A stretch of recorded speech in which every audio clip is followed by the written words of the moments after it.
नमस्कार। आप देख रहे हैं नक्षत्र न्यूज और नक्षत्र न्यूज के पॉडकास्ट में आज स्पेशल अतिथि के रूप में हमारे साथ हैं उत्कर्ष वाजपेयी जी। उत्कर्ष नमस्कार। वाजपेयी जी, आपका हमारे नक्षत्र न्यूज चैनल में बहुत बहुत स्वागत है। धन्यवाद। चार लाइनें हैं आपके लिए जी। कि महफिल में जिनके आने से रोशन हुए चिराग, महफिल में जिनके आने से रोशन हुए चिराग, सजदे में जिनके झुक गया खुद देखो आफताब। दूसरा है, आग सूरज में होती है तड़पना जमीन को पड़ता है, और मोहब्बत निगाहों में होती है तड़पना दिल को पड़ता है। वाह, बहुत सुंदर। ये चार लाइनें आपके लिए मैंने इसलिए कहा क्योंकि आप फिल्म जगत से आते हैं, जी। और फिल्म जगत में कहीं ना कहीं शेरो शायरी से ही शुरुआत होती है। बिल्कुल। तो अब बात कर लेते हैं आपके जीवन की। जी। हमारे साथ जो बात कर रहे हैं उत्कर्ष वाजपेयी जी हैं, फिल्म अभिनेता हैं और कई फिल्मों में उन्होंने रोल किया और कई फिल्मों को अपनी उसमें दिखाया है। तो उत्कर्ष जी, सबसे पहले बात करते हैं कि आप अवध क्षेत्र के ही रहने वाले हैं मेरी समझ से। अवध क्षेत्र की अगर बात करें तो बाराबंकी जो आता है, जी। बाराबंकी में एक प्रसिद्ध जो है महादेव जी का मंदिर भी है जी। जिसको महादेवा कहते हैं। बिल्कुल। उस धरती से आप आते हैं। जी। तो कहीं ना कहीं बाराबंकी का वो लाल हम्म। निकल के सीधे सीधे जब महाराष्ट्र पहुंचा, जी। तो उस वहां से लेके और आज तक की जो कहानी है वो कैसी रही? सबसे पहले तो मैं आपके चैनल का हृदय की गहराई से धन्यवाद ज्ञापित करता हूं, हमारे प्रिय मित्र अनुज सोनू भारती जी का और आपका भी, और हमारी पूरी जो क्रू मेंबर्स हैं, टीम है, उनका मैं स्वागत वंदन एवं अभिनंदन करता हूं। अब मैं आता हूं मुद्दे पे। देखिए, आपने पहली बात तो मेरी शान में जो बातें कही हैं, उसके लिए मेरे पास शब्द नहीं है। कभी कभी मैं भी निशब्द हो जाता हूँ। लेकिन बस यही कहना चाहता हूँ कि मैं कहीं भी रहूं, अपने टीवी फिल्म मार्केट प्रोफेशनल्स के, आप जैसे मीडिया बंधुओं के हृदय में निवास करना चाहता हूं। और देखिए, सबसे बड़ी बात ये होती है कि कोशिश करने वालों की कभी हार नहीं होती, क्योंकि योग्यता किसी परिचय की मोहताज मोहताज नहीं नहीं, होती। बिल्कुल जी। सही। तो मैं आपको बताना चाहता हूं कि आप चाहे प्रदेश स्तर पे रहिए, चाहे देश स्तर पे रहिए, चाहे किसी भी स्तर पे रहिए, यदि आपके भीतर वो जुनून है, वो जज्बा है, वो कुछ कर गुजरने की चाहत है, तो लाख आपके जीवन में झंझावात आए, लाख आपके जीवन में किसी भी प्रकार का भाव अभाव आए, लेकिन जो आपको करना है वो आप कर अच्छा, गुजरते वो हैं। आम आदमी उत्कर्ष वाजपेयी जी। जो बाराबंकी से उठता है और महाराष्ट्र पहुंचता है जी। और अभिनय की शुरुआत करता है, तो कहीं ना कहीं बहुत सारी मुश्किलें भी आई होंगी आपको। तो बिल्कुल जरा बिल्कुल। हमारे दर्शकों को आप बताएं कि कौन सी ऐसी मुश्किलें हैं जो उस लाइमलाइट में जो है लोगों को झेलनी पड़ती हैं। देखिए, अभी जैसा कि मैंने पॉडकास्ट में पहले ही बोला कि भाव अभाव आपके लिए मायने नहीं रखता है, और अगर आपके अंदर कुछ कर गुजरने की चाहत है, तो कोई भी चीज आपका मार्ग अवरोध नहीं कर सकती है। तो देखिए, सबसे पहली बात तो मैं बताना चाहता हूँ कि महाराष्ट्र या मुंबई जो है, वो हमारे सिने अभिनेताओं की कर्म स्थली है, और एक तरीके से कुछ लोगों की जन्म स्थली भी है। तो मेरी तो जो कर्म स्थली है, वो ज्यादातर हमारे प्रदेश स्तर की ही है। मैं केवल शूटिंग के सिलसिले में ही ज्यादातर मुंबई महाराष्ट्र जाता हूँ। तो मेरा इतना ज्यादा रहना तो नहीं हुआ है फिलहाल अभी। लेकिन हाँ, जिन लोगों से मैंने सुना है, जिन लोगों से मैंने जाना है, उनका बस यही कहना है कि मुंबई आजमाती है दोस्त आपको। वाजपेयी जी, बड़ा पुराना एक गाना है जी। कि मुंबई नगरिया तू देख बबुआ, जी। और सोने चांदी की डगरिया तू तो देख देख बबुआ। बबुआ। तो इसको किस तरीके से आप किस तरीके से देखते हैं? देखिए, हम इस तरीके से देखते हैं कि सोने चांदी की नगरिया भी है और डगरिया भी है, लेकिन यहाँ पे पांव फूंक फूंक कर संभाल कर रखने हैं। क्योंकि यहाँ पे देखिए, सभी को पता है कि रुपहले पर्दे की ये यात्रा है, और ये यात्रा जो है वो बहुत सारे ग्लैमर से भरी हुई है।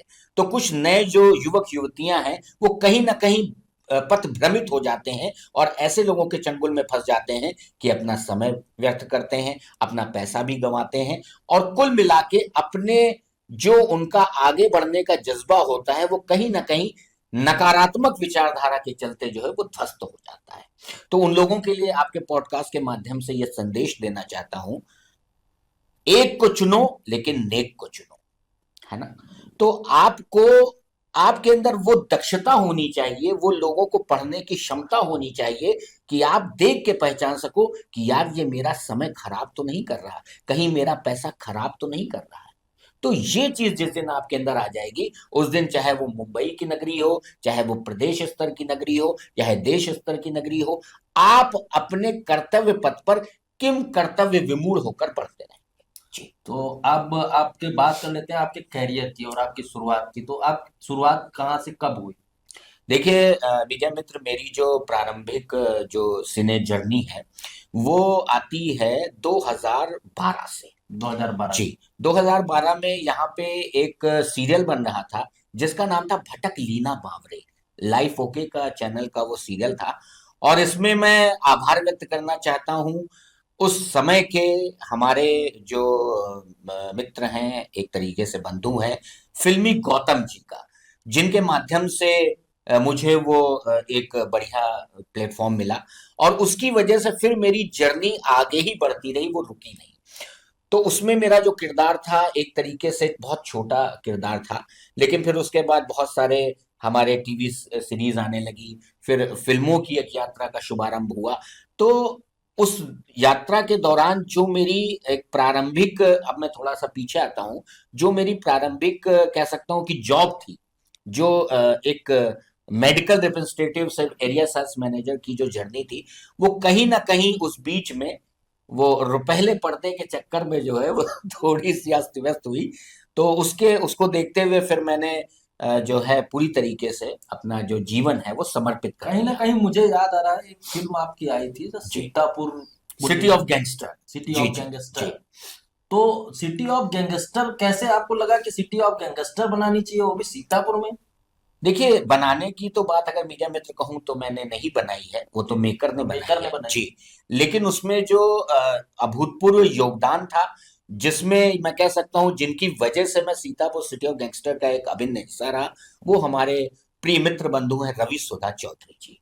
वो खुद भी एक बहुत अच्छे गायक हैं, खुद वो मूवी मेकर हैं, और वो भी, उनका भी जो लक्ष्य है वो एक ही है कि हमें यही कार्य करना है। तो सीतापुर गैंगस्टर जब बनी तो उसमें आपका क्या रोल रहा? उसमें मेरा अनुकल्प वर्मा का किरदार था। ओके। उस समय मैं थोड़ा युवा हुआ करता था, अभी तो मैं थोड़ा अधेड़ हो गया हूँ, तो मैंने उनके मित्र की भूमिका निभाई थी उसमें। अच्छा, फिल्म जगत में कहा जाता है कि कोई अधेड़ नहीं होता वाजपेयी जी। बिल्कुल नहीं होता है, क्योंकि जो एज है वो सिर्फ नंबर होती है, और अगर हम एज को नंबर मान के चलते हैं तभी हम आज बिग बी की तरह अपने आप को पूर्ण रूप से स्थापित कर सकते चलिए, ये तो हो गई आपकी बात। अच्छा, जब आप शुरुआत में पहुंचे, मान हैं। जी लीजिए आपने कहा कि मैं उत्तर प्रदेश में ही काम किया हूँ, जी लेकिन महाराष्ट्र जाना हुआ, जी जाते आते रहे जी जी। फिल्मों को लेके, या आप बिल्कुल। जो भी छोटे सीरियल हुए उनको जी लेके आपका आना जाना जी। हुआ।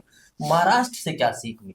महाराज से यही सीख मिली है कि प्रोफेशनलिज्म और genuine professional TV film market professional होते क्या है, और उससे सीख लेके उत्तर प्रदेश के जो कर्णधार हैं, जो अपने आप को कास्टिंग डायरेक्टर बोलते हैं, है ना, कहते हैं कि मेरे लिए सिर्फ यही एक सपना है, तो भाई मेरे तुम्हारे लिए सपना है, लेकिन उसको पूरी तरीके से आत्मसात तो करो, समझो तो कि जेन्युइन प्रोफेशनलिज्म होता क्या है। इसकी जो परिपाटी है, जो कह सकते हैं एक तरह से ताले की जो चाबी है, वो मुझे मुंबई महाराष्ट्र ने सिखाई। अच्छा, बात करते हैं जैसे छोटे शहरों में जी। लाइमलाइट बहुत ज्यादा नहीं होता है, और लाइमलाइट वो लोग देखते भी नहीं है। हम्म। छोटे शहरों से जब कोई बच्चा देखता है, फिल्मी जगत में जाने की सोचता है, बच्चा हो या बच्ची हो, जी जब वो जाता है और वो मतलब संघर्षों को करते हुए कहीं ना कहीं वहां पे पहुंचता है, जी उसके बाद जब वो आधी उम्र उसकी बीत जाती है, और बीतने के बाद जब उसको लगता है कि अब मेरे पास कुछ नहीं बचा, अब मैं तो घर वापस जाने लायक भी नहीं बचा, तो तब उस समय उसकी सोच क्या होती है? देखिए, इसमें दो बातें होती हैं विजय मित्र। सबसे बड़ी बात तो ये कि कहीं ना कहीं उस व्यक्ति के अंदर कार्य करने की दक्षता का हनन हो चुका होता है, वो आगे बढ़ना चाहता है, लेकिन वो कहीं ना कहीं नकारात्मक विचारधारा के चलते उसको, उसकी ही नकारात्मक विचारधारा पीछे खींच रही है। क्योंकि अगर उसका सपना ये है तो इसको अपना करना भी उसका ही कर्तव्य होना चाहिए। क्योंकि मैं नवाज पे आता हूँ, नवाजुद्दीन सिद्दीकी की जर्नी पे आता हूँ। जैसा कि हम अपने कुछ प्रोफेशनल टीवी फिल्म एक्टर्स से, जो हमारे वेल विशर होते हैं, जो हमारे लेजेंड एक्टर्स होते हैं, उनकी परिपाटी पे मैं आ जाता हूँ। उसी में नवाजुद्दीन सिद्दीकी का नाम लेता हूँ। उनकी वालिदा ने एक बार कहा था मीडिया मित्र कि 12 वर्ष में तो कूड़े के ढेर के दिन फिरते हैं, तो तुम तो एक इंसान हो। तो ये बात उस व्यक्ति को भी समझनी चाहिए कि यहाँ देर है, पर अंधेर नहीं है, बशर्ते आपके अंदर सब्र की क्षमता होनी चाहिए। एक फिल्म में शायद आप और भी आए, भूख द वार। जी जी। ये इसमें ये क्या थे, पूरी फिल्म क्या है भूख द वार, समझ में नहीं। देखिए, भूख द वार जो है वो सामाजिक परिदृश्य को दिखाया गया था कि मिड डे मील में जो अव्यवस्था होती है, मिड डे मील की जो व्यवस्था होती है, उसका मूल्यांकन किस प्रकार से करना चाहिए। तो उसमें जो मेकर हैं उन पे मैं आ जाता हूँ। महमूद भाई हैं, बहुत ही प्यारे वो डायरेक्टर हैं और मेरे बहुत अच्छे मित्र बंधु भी हैं। और इसमें जो मैंने किरदार किया था वो पंकज द्विवेदी का था, जो हेड कांस्टेबल का किरदार था। ये सब मेरे शुरुआती दौर के बहुत अच्छे अच्छे जो अविस्मरणीय पल। लव माशाअल्लाह भी आपने की?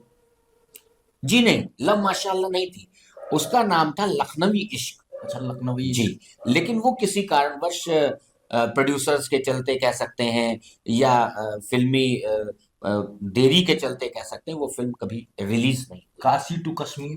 काशी टू कश्मीर की है, बिल्कुल की है। क्या रोल रहा उसमें, क्या क्या उसमें ऐसी चीजें रही जो दर्शकों को बताया? उसमें मैं जज की भूमिका में हूँ। काशी टू हाँ, कश्मीर। उसमें मैंने जज का किरदार किया है। और अगेन मैं धन्यवाद ज्ञापित करना चाहता हूँ हमारे प्रिय मित्र बंधु रवि सुधा चौधरी का, जिनके परिदृश्य में ये संभव हुआ था। आगे क्या परियोजनाएं हैं फिल्मों को लेके? जिंदगी इसी में बितानी है मीडिया में।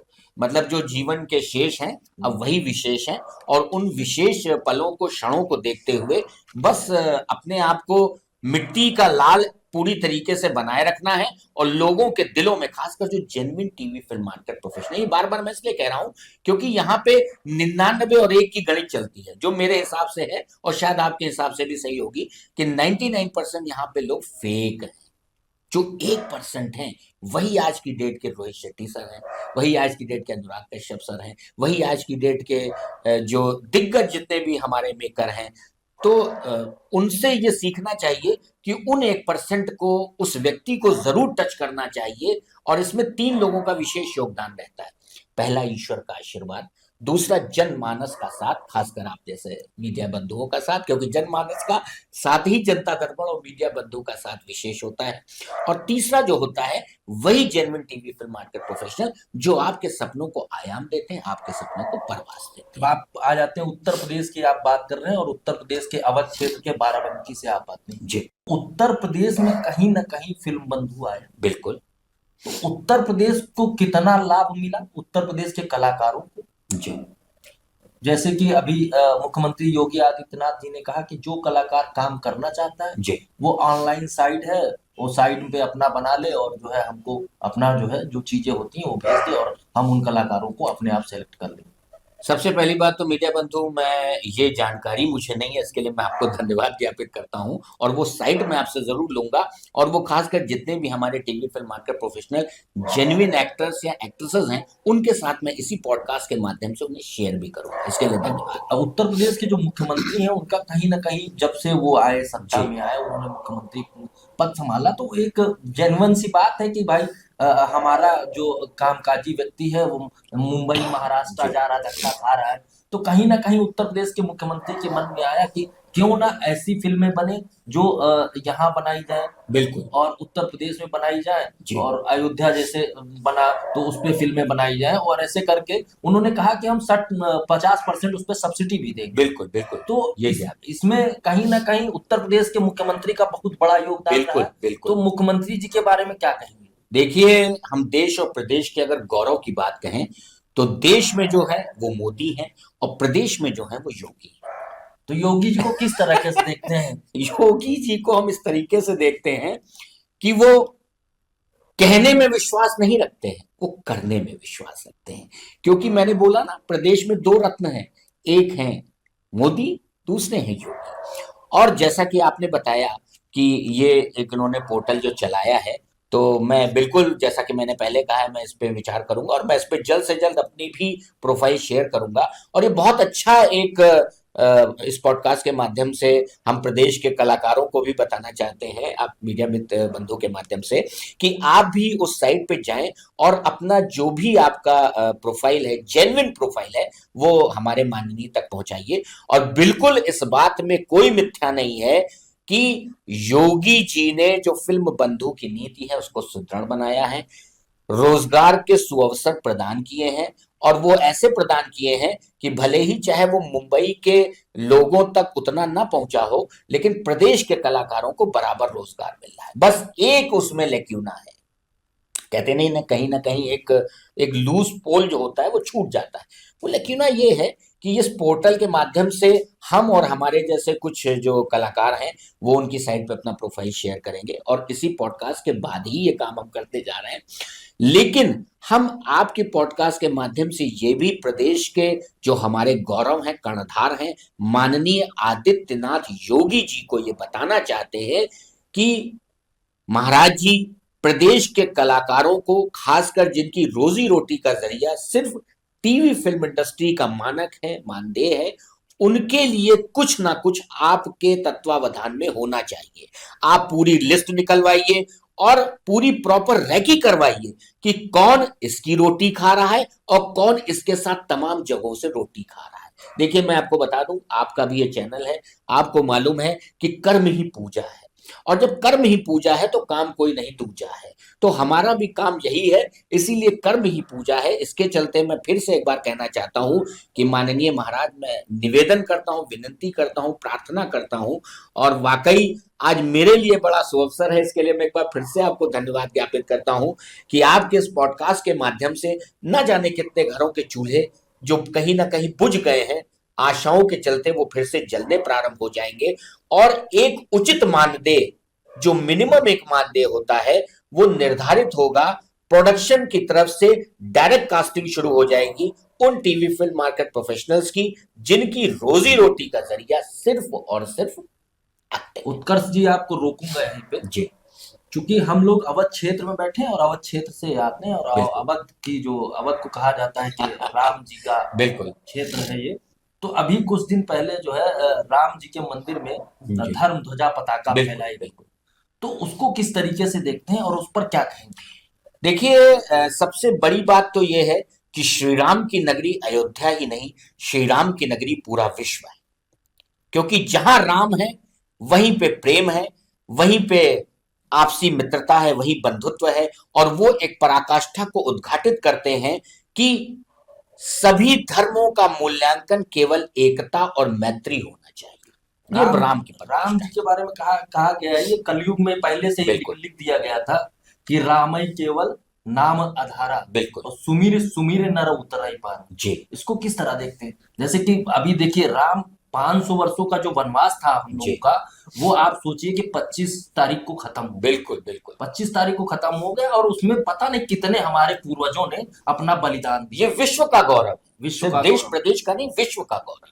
चलिए, इन्हीं बातों के साथ में मैं थोड़ा और आपके डीपली जी जाता हूँ। बिल्कुल बिल्कुल। कई फिल्में आपकी रह गई हैं, आ भी रही हैं। जी इन्हीं के बीच कोई आपकी हॉरर मूवी भी आ रही है, जी जी जी। तो उसको जरा हमारे दर्शकों तक पहुंचाएंगे कि उस हॉरर मूवी की क्या स्टोरी है, कैसे है, कहाँ से ली गई है? देखिए, स्टोरी तो मैं पूरी रिवील नहीं करूंगा, ये आपको भी मालूम है। और जहां तक मेरे किरदार की मैं बात करूंगा, तो सबसे पहले तो मैं ओम शिवाय प्रोडक्शन का हृदय की गहराई से धन्यवाद ज्ञापित करता हूं। साथ ही हमारे जो डायरेक्टर हैं मनीष वर्मा जी, जिन्हें हम अनुराग कश्यप की संज्ञा और उपाधि से भी सम्मानित करते हैं, और ये बात बखूबी जानते हैं। इसके अलावा आराधना सचान जी, जो इसकी कास्टिंग डायरेक्टर हैं और मेन लीड हीरोइन भी हैं, यानी वो आपको पर्दे पर चुड़ैल के रूप में दिखाई देगी, क्षमा कीजिएगा आराधना जी। लेकिन जो आपका रोल है वो मैं शेयर कर रहा हूं। अब मैं अपने रोल पे आ जाता हूं। उसमें मेरा किरदार असलम खान का है, जो एक तरीके से बुराई से भरा हुआ है। तो कब कब तक ये फिल्म जो है दर्शकों तक आ जाएगी? ये संभावित है दिसंबर माह में। आ ये जाएगी। 300 थिएटर में प्लानिंग है, ऑल ओवर इंडिया रिलीज कर रहे हैं हम लोग, और साथ ही ओटीटी प्लेटफॉर्म पे भी ओटीटी आएगी। प्लेटफॉर्म पे। जी। और इसी के साथ में आपकी कोई ऐसी फिल्म हो जिसके डायलॉग अभी आपको याद हो, हमारे दर्शकों तक पहुंचाना बहुत चाहें? सारी फिल्में हैं, और कोई ये एक दो फिल्में ऐसी। जी जी। पहला तो अभी जो मेरी मुआवजा जो शॉर्ट फिल्म फेस्टिवल में चयनित हुई है, जिसे लखनऊ का भी अवध गौरव सम्मान मिला, और आगरा जो मोहब्बत की मिसाल है, नूरे नज़म ताजमहल की एक इबादत है, यादगार है, वहां से भी हमें प्रथम स्थान मिला। उसमें मेरा एक डायलॉग है, उसमें मैं कॉन्ट्रैक्टर की भूमिका में हूँ। तो उसी परिवेश में आके बोलता हूँ, एक आंख छोटी करके, देखो ऐसा है, छुट्टी के लिए अगर अर्जी कर रहा हो तो छुट्टी तो ना मिले, समझो। हमें पता नहीं सर, इन लोगों का कार रहता है, जब देखो तब छुट्टी छुट्टी छुट्टी। अरे भैया, छुट्टी लेनी तो दम में छुट्टी ले लो ना। एक तो ये है। दूसरा हम बात करते हैं, जो हमारी बेल्स है वो भी अब हमारे फेस्टिवल के लिए जो है वो तैयार हो रही है। हमने उसको पहले से पूरी तरीके से तैयार अच्छे से किया है। उसमें मेरा किरदार है गोंसाल्विस का। गोंसाल्विस एक भूत होता है, और उसका एक बहुत अच्छा डायलॉग है कि उसी उसमें जोन में आके बोल देता हूँ। घंटी नहीं होगी तो मरे हुए को पहचानोगे कैसे? जी। तो अब हम हमारे नक्षत्र न्यूज के दर्शकों को कुछ कहना चाहेंगे? नक्षत्र न्यूज के दर्शकों से सिर्फ यही निवेदन है, करबद्ध प्रार्थना है, विनती है कि हमारे चैनल को लाइक कीजिए, शेयर कीजिए, सब्सक्राइब कीजिए और कमेंट अवश्य कीजिए। अच्छा या बुरा दोनों ही हमें ग्रहण है, ठीक। और सबसे बड़ी बात जो मैं अपने इस चैनल के माध्यम से कहना चाहता हूं कि देखिए, क्षमा चाहूंगा, सबसे बड़ी बात जो मैंने प्रारंभ में कही थी कि कोशिश करने वालों की कभी हार नहीं होती, क्योंकि योग्यता किसी परिचय की मोहताज नहीं होती। तो अगर आप इस इंडस्ट्री में आना चाहते हैं तो 5 बातों का विशेष ध्यान रखिए। सबसे पहला क्या, कि लोग उपहास करेंगे, हाँ ये हीरो बनेंगे, ये बनेंगे, भूल जाएंगे, क्योंकि ईश्वर ने 2 कान दिए हैं, एक से सुनिए, दूसरे से निकालिए। दूसरा, लोग आपको जलील करेंगे, अरे कहाँ बाके बैठ गया, जब देख लेते हैं तो सुबह हमारी बर्बाद हो जाती है, ध्यान मत दीजिए। तीसरा, लोग आपको तरह तरीके से प्रताड़ित करना शुरू करेंगे, आपके बनते काम बिगाड़ने की कोशिश करेंगे। लेकिन मैं आपको बताना चाहता हूं, जिसके साथ रब उसके साथ सब, इस विषय पे आप ध्यान दीजिए, सकारात्मक रहिए। सकारात्मक ऊर्जा का संचार यदि आपने अपने जीवन में बना लिया है तो भाई साहब, कोई भी लक्ष्य आपके लिए ऐसा नहीं है जो असंभव हो, क्योंकि इम्पॉसिबल में भी आई एम पॉसिबल छिपा हुआ है। इसी के साथ आपका बहुत बहुत धन्यवाद, आप हमारे पॉडकास्ट में हैं। और आगे फिर आप मेरे साथ देखिए अगले किसी नए अतिथि के साथ नक्षत्र न्यूज के पॉडकास्ट में।